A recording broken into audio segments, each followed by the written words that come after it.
Hey, good morning, everybody. It's Hammer. Today is Thursday, December 11th, 2025. I'm looking forward to saying 26 soon. I'll admit it, I am. So, good morning, y'all. If you're here this morning, say good morning. If you are here live, if you are watching the replay, don't forget to give me a hashtag replay. Anyway, let me get back on track here. My name is Hammer. I am the founder of Originator Success, Grab and Go Social, and Rate Sensei, 3 great products to help you to build your business as a loan originator. Remember, I do this each and every day, 9:30 a.m. Eastern time. Love to have you here with me. If you're watching the replay, don't forget to give me a hashtag replay. If you want to have a text alert to remind you that I'm going live, you can sign up for that at hmmr.io/reminder or use this cool QR code over there. hmmr.io/reminder or use this cool QR code. Don't worry, Mr. Mike Tebow. I am going to tell you all about what was going on with yesterday. Mike said, what a surprise. And he's absolutely right. I'm going to leave that up there for a moment, but that's absolutely right. Remember, you can also sign up for our daily email lock advice, www.ratelockaadvice.com. Our text alerts at ratetextalerts.com, $7 a month. No need to, if you like the deep, heavy stuff with the other services, they're all great, but most originators don't necessarily want or need that. And if you just want to know what's going on, when should I lock, protect my pipeline, this is the product for you. Go check it out, ratetextalerts.com. And let's go ahead and take a look at what else we got going on. If you're here, say good morning. Let's say hi to the live folks, and then we'll jump in. I'll tell you all about what happened yesterday at the Fed meeting, why we're seeing rates improve, how long it's likely to last. And also, I'm going to give you my rant on why most of the social posts suck and what you need to say on there. So anyway, we got Jerry Avila. Good morning, sir. Mike Tebow, of course. Great to have you. Holly Johnson. Good morning. Tim Klyla. Great to have you. Deb Dickinson. Lovely to see you. Allison Foy, Amy Blauser, and Zane. Good morning. Brandy Brickler. Good morning. Rob Smith. Great to have you here. Angela Walters. Great to see you. Yasmin Martin. Hello. Mallory Fotiadis and Sean Segaloff. Sean said, I felt like you were Braveheart yesterday, texting us to hold. Exactly, right? That's why we flowed into the meeting. So I'm going to get into it in a minute. Vicky McSweeney, good to see you. All right, so let me tell you what's going on this morning and kind of where we're at, and we'll move from there. So first things first, let's go ahead and do a quick recap. So yesterday we saw an awesome improvement in mortgage bonds. Now, I didn't really go into a big deal yesterday that it was a bond rollover. And so as a bond rollover, the numbers were off a little bit. If you actually compared where we were the day before to ending, and we were showing plus more than what that math worked, that's because of the bond rollover. It was like 10 basis points. So, but what happened yesterday, take a look here. Let me pull this over and we'll go over this together. Oops. Let me make it a little smaller so it'll stop fighting me. Okay. Let me pull the bottom up a little bit. All right. So taking a look here, yesterday you could see, exactly what happened to my Presentify. There it is. Presentify. Boom. Okay. All right. There we are. So let's take a look here. Yesterday, you could see that we had a little bit of improvement in the early morning before pricing came out, right? Wasn't a tremendous amount, but it was a little bit, enough to kind of get us excited. Then it was very quiet as we got into the Fed meeting. Now at 2 p.m. Eastern time right here, you could see we had just a little bit of improvement. And that was mainly due to what we saw with the dot plot and a little bit of the Fed statement and what they had held back on that. But it didn't go much. I mean, we were right back down to the same level. Then it was kind of peeped up a little bit. And at 2:30 p.m., that is when the press conference started.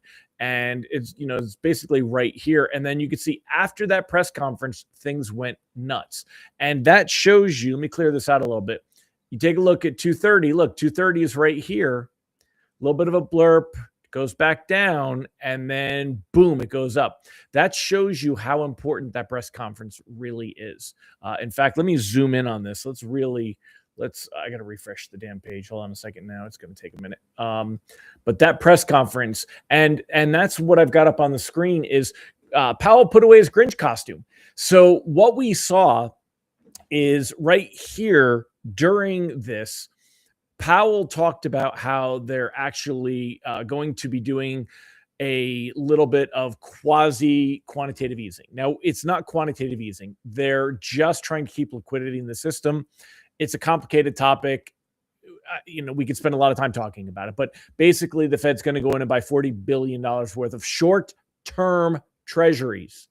Bonds do like that. Mortgage bonds liked it. 10-year treasury liked it. It's not long-term, but they still liked it. Okay. But he came out there and he, came out with, I won't dare say a dovish message or a dovish tone, meaning accommodative, but it was not hawkish. What markets were expecting when we look at where things were at for the last couple of days before that meeting, right? Let me make this a little smaller so it fits on the screen. Let me slide this over a little bit. Okay. So when we look, you've got, this is on the 5th, which was Friday. Then you've got, basically, let's just go ahead and draw right here. This is everything for this week, right? So we've got Friday back. So Monday, we lost a little bit of ground. Tuesday, we lost a lot of ground going into Wednesday. And this was different than what we have been seeing the last few meetings. The last few meetings, we talked about it yesterday, where we have seen in the last few meetings, we'd seen rates actually get better. Let me move this over a little bit more. Bear with me, y'all. Hold on, let's get rid of that. Get rid of this. Okay. Okay, so the previous couple of meetings, we had seen rate sheets improve heading into the actual Fed meeting. So right here, we saw it. That was our low point before the September meeting. And this was the low point before the October meeting. And then this time around, we were up here. It was a very different reaction. So rather than being down and down, we actually had worked our way up heading into the meeting. So when Powell came out and was kind of happy, we saw a relief rally. We saw bonds actually recover. And the 10-year treasury yield, we take a look here, this thing, we were up to 419, and then it ended at I think it was 414. Yeah, 414. Now it's down to 411, 410, 411. And that is a relief rally. So bonds were prepared for a more hawkish Powell. And I said he might burn down the barn on his way out. They were expecting Powell to be like, we are done. This is it. Be happy and don't complain. And instead, Powell was like, well, we're going to have a lot of data before the January meeting and things will be whatever. And we're still looking to keep things down, right? So as Siegel says, Powell was happy. He probably scowls at holiday parties. I don't know. I think, he gave that one reporter a mulligan when he asked him about what he wanted to walk him into a trap about Trump. I forgot what it was he asked specifically. I think it was either more on the tariffs or, something stupid. Or about, I don't know. It was whatever, but he gave him a mulligan. So he's a happy guy. So rate sheets today, going to be much better than yesterday. If we take a look at pricing, using Mortgage News Daily as a reference point, we bumped up to kind of some of the higher levels that we've seen, 6.35, 6.36. That was kind of where we were at right here. You could see back in November, 6.38, 6.36. So this is actually where we were right before the Fed meeting. Now, if the meeting had gone badly, which is what I thought was going to happen, I thought Powell was going to just burn the place down. And I thought we were going to see rates jump up and we were going to see the worst rates we've seen in a few months. I'm very thankful that we didn't. And that's why you float into the Fed meeting. We don't have a crystal ball. It's why I said not to lock yesterday. The advantage to the Fed meetings, it happens at 2:00 and 2:30 in the afternoon, where you have the ability to go ahead and flow into it and then quick lock before you get reprices worse. There was never any concern about reprices worse this time around. The statement came out, bonds got just a hair better, but we were like, okay, hold. And that's what Segeloff was saying about with my text message. It was like, hold. And then the press conference started and his prepared comments, and they were like, yeah, not bad, but not good, but not bad. And then when he started answering questions, markets were like, all right, woohoo, let's go. We're good. We're off to the races. And we saw a lot of improvement. So we see yesterday this 6.3, that's later in the day. That's after reprices. Yesterday's, we were up to 6.38 or maybe even a little bit higher if you were using Mortgage News Daily to kind of keep this as a reference point. We were higher in the morning because when you look at where we were here, we had a lot of movement after that 10 a.m. mark the day before, and that was on rate sheets. So rate sheets were much worse. So it's actually a better relief rally, a better recovery than even what you see here. This goes from 6.35 to 6.3. It's actually more like 6.45 to 6.3. It was a nice relief rally yesterday. It's important to note that is improving and continuing today. We're up about 8 basis points on the day. Jobless claims came in a little bit higher than expected, higher than last month or last week rather. Again, take it with a grain of salt. It's not going to move mountains, but it does add to the idea that there is a little bit of a weaker labor market. Reprice risk on the day is low. We want to go ahead and ride this wave as long as momentum is on our side. Momentum won't be on our side forever, but it is on our side right now.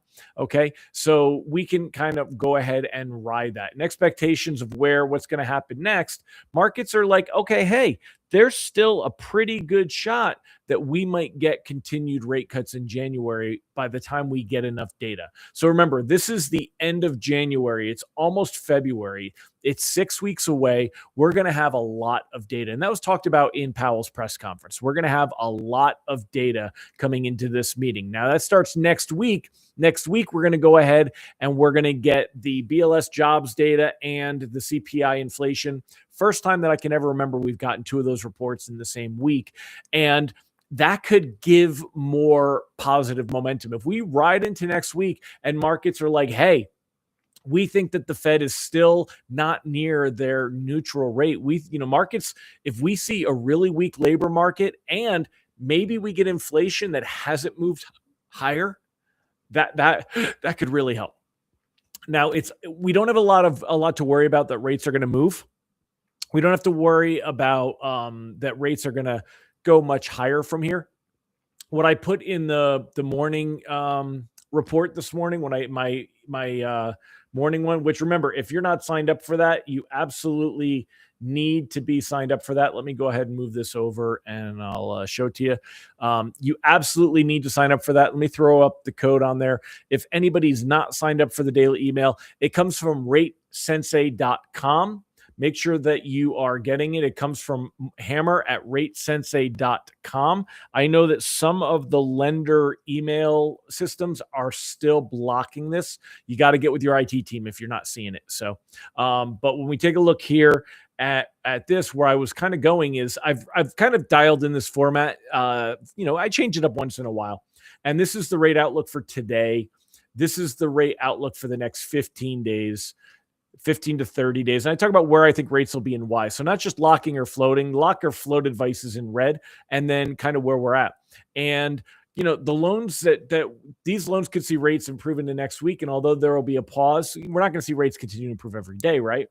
We could get more help from next week's BLS jobs data and inflation data, unless we see a turn in momentum that causes a scare. It's likely rates will creep lower with a bit of help next week. We're unlikely to worry about rates having to move up anytime in December. So I don't think we really, unless you were to get a really, really high inflation reading or a very strong labor report, and even that, I think markets would tend to dismiss them overly optimistically because of when they were collected. So keep that in mind on that stuff. So anyway, I think that kind of has it all. Let's go ahead and talk about your comments. Let me make sure I've addressed y'all. Ron Siegel said today is National Noodle Ring Day. That has got to be one of the weirdest ones ever. I don't even know what a noodle ring is. Powell's press conference. It's a first. It's the first in a while. I was kind of used to the idea that the press conferences were being good for us, and then they've really started to kick our ass. So this one coming in this way is actually pretty good. I'm pretty happy with that. Ron Siegel, help yesterday. We went into the press with such low expectations. Yes. And that's why it's a relief rally, because markets were expecting him to just go ahead and burn the barn down, which is what I was expecting. And I'm glad that we didn't get that. Jerry said it was definitely the first time I've seen him smile and he was laughing with the media. He's on the home stretch. Somebody asked him about his legacy and he said, he's just trying to continue to get us to that soft landing. And he thinks the soft landing is in the bag, is one of the things he really kind of paraphrased. And he said that was the best question of the day. He asked if the talk of a new chair would inhibit the committee's ability to do the work. One word answer, no. Yeah, that was a good one. FOMC conferences in the morning on the warm coast. Oh yeah. That's because you guys wake up so late over there. Is Mortgage News Daily the same as MBS Live? Yes, Mortgage News Daily is the free version of MBS Live stuff. Yes, it's the same thing. It's all Matt Graham's baby there, and I think he's got some partners. Should I get the Coast Guard ice cutter out to float boat back in the water? Put the float boat back in the water, Mike. Definitely put that float boat back in the water. SpaghettiOs, noodle rings, or SpaghettiOs. Okay. Morning, Bobby Garcia. But anyway, that's what we got, my friends. We can continue to ride this wave. It's, we're not going to see rates go much lower, but we're seeing them move lower again in that direction. Basically, this relieves the fear that things are going to go higher. And that's the best that we can hope for in this current market. As far as economic data tomorrow, I don't think there's anything. Let me just double check here. I'm looking to see if there's anything we got to be prepped for tomorrow. No, tomorrow there's nothing. So I really think we'll just see kind of the worst case scenario. This improvement rally will kind of peter out and bonds will be flat tomorrow. And then going into next week, we've got all the data. We've got BLS data earlier in the week. I think Tuesday. I'll double check the dates. And then I think Thursday is the CPI data again. Actually, you know what? Hold on. He'll have them on the economic calendar. He always puts it out a week in advance. So the next week we've got, BLS jobs data is on Tuesday. We got retail sales on Wednesday, and then the core CPI is on Thursday. So I had those right. So that's what we got going on. And then the PCE data too. Wow. PCE data comes in on Friday. So we're going to get one big jobs report and two inflation reports in the same week. It's going to be a big week. I think we've got the ability to see some of the lowest rates that we've seen in a while. So I would continue to hold.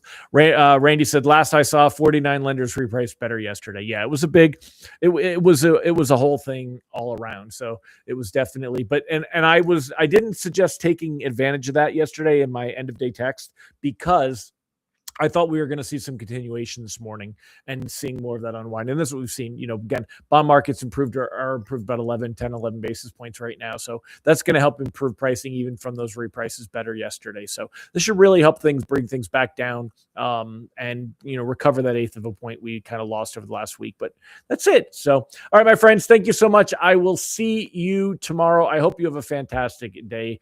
And also, if you're a Grab and Go social member, we're going to do something about Grab and Go about getting out there with the Fed thing. In fact, you know what?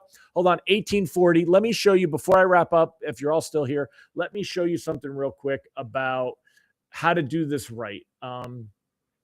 And let me see. So bear with me. I wonder if I could, probably if I try to play this video, it'll probably take too long, but let me see something. I'm going to try to do something. I am going to do a local video. Local video requires a capable device to play. I'm sure my device can handle it. Upload video.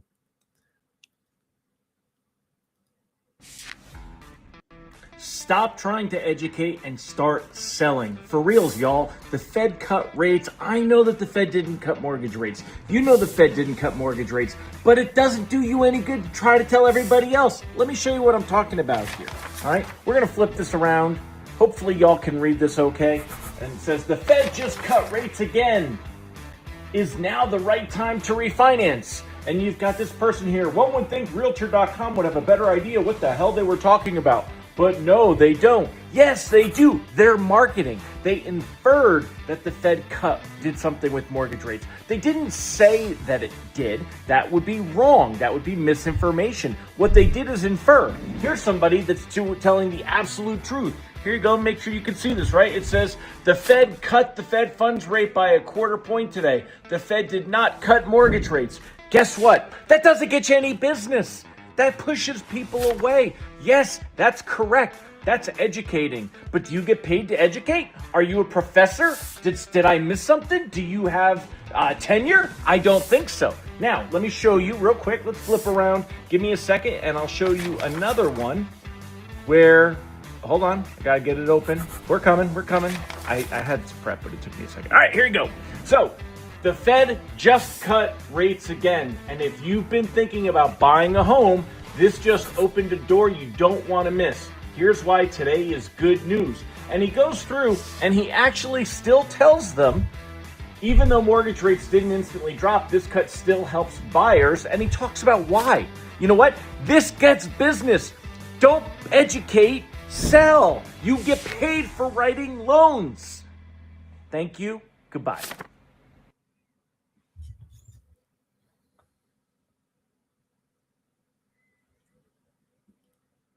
All right. So, did you heard the volume on that, right? I've never actually played with that before. So that was actually pretty cool. Yeah. And by the way, that's captions. So I'm going to go into Grab and Go Social and I'm going to probably either have Austin create something or whatever, but run with it. If people lean into, you can educate them after the conversation, but don't fight with them. You don't like go up to somebody and be like, you wear too much makeup. Do you want to go out on a date?